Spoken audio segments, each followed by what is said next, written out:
I am Goat Boy. He will put the sheep on his right hand, but the goats on his left. Jesus, in Matthew 25:33. This is not a Bible studies video, but rather a video on how goats and sheep have impacted human history and civilization in ways that are very similar on a functional level, but also very different from each other on an economic level. On one hand, both of these creatures, goats and sheep, are domesticated animals that eat similar plant-based foods. Both chew their cud, both are used for milk, meat, and leather. However, they have different behavioral patterns. Sheep are easy to care for, they flock without question, they can easily be kept in a pen, and they're very passive. Goats, on the other hand, tend to wander off, be more independent, and are more likely to show some stubbornness and aggression. While not the first domesticated animals that honor would go to the dog, sheep and goats were one of the earliest during the agricultural revolution. In what is now modern-day Iraq, people would domesticate a species of wild sheep called the mouflon. I don't even know if I'm pronouncing that right. These wild sheep look more like goats, as they have not endured countless generations of artificial selection produced lots of wool. Today, the mouflon is an obscure creature relegated to the Caucasus Mountains, but the same is not true for their domesticated counterparts, which number over 1 billion. Over the course of this domestication, sheep were bred to produce more fat, protein, milk, and wool, while at the same time be less aggressive, with smaller and less menacing horns. Goats, on the other hand, were domesticated from, well, wild goats. Shocking, right? Around Anatolia, the Asian parts of Turkey, along with the Caucasus Mountain range and the plains further south in the Middle East, humans would domesticate these wild goats. These goats, while grazing on grasses on flat plains, would oftentimes prefer browsing bushes and leaves in areas that were more rocky and had larger shrubs. As they were bred by humans, they not only became less aggressive and got smaller horns, they also produced more milk and meat. Their ears oftentimes became floppy, like those of dogs that also got floppy ears as they adapted to more docile traits. Today, the wild version we probably domesticated from them is the obscure bizarre ibex, relegated to the hilly forests of Iran and Armenia, and I have no idea whether or not I'm pronouncing that species name correctly. In both species, a variety of breeds popped up as human populations diverged and kept these animals for different purposes. While similar, they're obviously not the same species, so when they did breed together, their offspring ended up becoming sterile, like mules end up like when, say, donkeys and horses mate. In alpine climates, where insulation was more important due to the colder conditions, sheep and to a lesser extent goats were shaved for wool, made from highly fibrous proteins. Keep in mind that in sharp contrast to many other animals, both sheep and goats could migrate easily, which worked perfectly for nomads. The sheep tend to eat grass and the goats tend to eat shrubs, so they could both be kept together without much competition. These nomads roamed the lands like hunter-gatherers, but still practiced agriculture on the open grasslands and hills, in sharp contrast to the people who settled in one spot to farm crops. This contrast between farmers and shepherds was one of conflict and cooperation, as shepherds who tended the goats and sheep tended to roam away from the densely populated river valleys, and their lifestyles and cultures were oftentimes vastly different from those who farmed rice, wheat, or corn near permanent settlements. The conflict between nomadic shepherds and settled farmers is illustrated in the Bible's story of Cain and Abel, in which Cain, a farmer, kills his brother Abel, who was a shepherd. However, I would argue that throughout much of human history, it was oftentimes the other way around, as nomadic people tended to, let's just say, be rather fond of raiding and pillaging settlements before the advent of gunpowder. The Middle East, with its usually flat and, for the most part, relatively hilly terrains without much foliage, would be great for shepherds, as sheep and goats would convert the grass's cellulose, which humans can't digest, into meat and milk. Shepherd cultures developed what some called an honor-based culture, given that these nomads lived in areas without formal states or rule of law to any significant degree.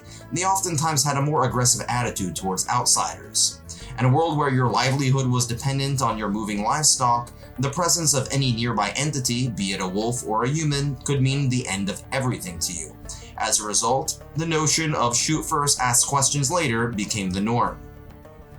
Honor-based cultures emerged wherever there was pastoralism, as you had that sort of macho valor that basically separated you from life and death, or at the very least, you from your belongings. Partially as a result of this, cultures based off of nomadic sheep and goat herding tended to be more belligerent, whether it was in the steppes of Mongolia or the highlands of Scotland. The various peoples who tended to the sheep and goats would incorporate them into their religion, tales, and folklore as well. In ancient Greece, this was seen in the tales of the golden fleece for sheep and the perverted satyrs, who were part human and part goat, and oftentimes represented excess sexuality. This tends to fall in line with what we've seen from other cultures, in which sheep tend to be viewed more positively and goats oftentimes negatively. This is most obviously seen in the Judeo-Christian tradition. Jewish traditions oftentimes involve sacrificial lambs as offerings. On Yom Kippur, the Festival of Atonement, goats were oftentimes chosen to be sacrificed. On the other hand, one of the goats chosen would eventually escape to the wilderness, and that would carry the sins of the community. That's where the concept of the scapegoat comes from. The Christian tradition oftentimes refers to the followers of Christ as a flock, and the Lord being thy shepherd. The sacrificial lamb was taken to a new level, with Jesus oftentimes being compared to one. To this day, much of the Christian world views lamb meat as the dominant dish served at Easter celebrations, celebrating the resurrection of Christ.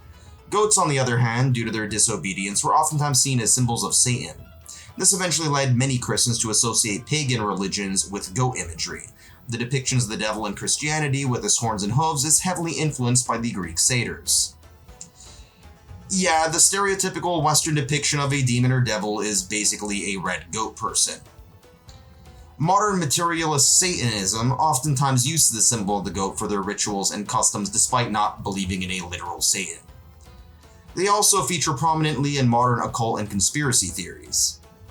Today, the animals have lost much of their spiritual significance. With zoos and documentaries, there are far more interesting animals than sheep and goats. However, they are still a fairly prominent part of the economy. Sheep wool is still the dominant type of wool outside of the Andes region of South America. The dairy products of sheep and goats tend to be secondary compared to cows, but some like kashkaval and the originally labeled goat cheese are commonly found on the market, especially if you like something a little bit more acidic. Lamb is commonly eaten in the Middle East, where there's a history of pastoralism, as well as India, as Hinduism prevents the consumption of beef. In the West, lamb is oftentimes eaten on special occasions like the aforementioned Easter holiday.